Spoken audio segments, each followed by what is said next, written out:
కార్పొరేటర్లకు కౌన్సిలర్లకు నిలబడి చెప్తా ఉన్నా, భవిష్యత్తు రాజకీయానికి ఇది మంచి వేదిక. మీకు ప్రజలకు మీరైతే ఎక్స్పెక్టేషన్స్ మీ మీద ఉన్నాయో ప్రజలతో ఉండండి.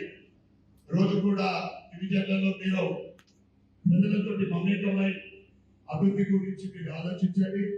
తప్పకుండా భవిష్యత్తు ఇది రాజకీయం. ముఖ్యంగా చాలా మంది జనాలు కోరుకునేది ఒకటే, ఫస్ట్ శానిటైజేషన్, ఆ తర్వాత రోడ్డు డ్రైనేజీ. శానిటైజేషన్ మీద మీరు ముఖ్యంగా కాన్సన్ట్రేట్ చేస్తే ఈ స్టేట్ గవర్నమెంట్ నుంచి ఫండ్స్ రావడానికి కానీ సెంట్రల్ నుంచి ఫండ్స్ రావడానికి కానీ ఇక్కడ నా వంతు నేను ప్రయత్నం చేస్తా. తర్వాత ఎంపీ అరవింద్ ధర్మపురి గారు తప్పకుండా ప్రయత్నం చేస్తారని సభాముఖంగా మీ అందరూ కూడా తెలియజేస్తాం.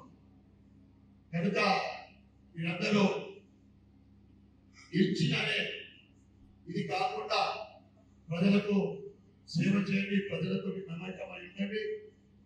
తప్పకుండా మీ భవిష్యత్తు రాబోయే తెలంగాణలో అసెంబ్లీ ఎన్నికలు ఎప్పుడు జరిగినా తప్పకుండా కాషాయ భారతీయ జనతా పార్టీ జెండా ఎగరడం ఖాయం.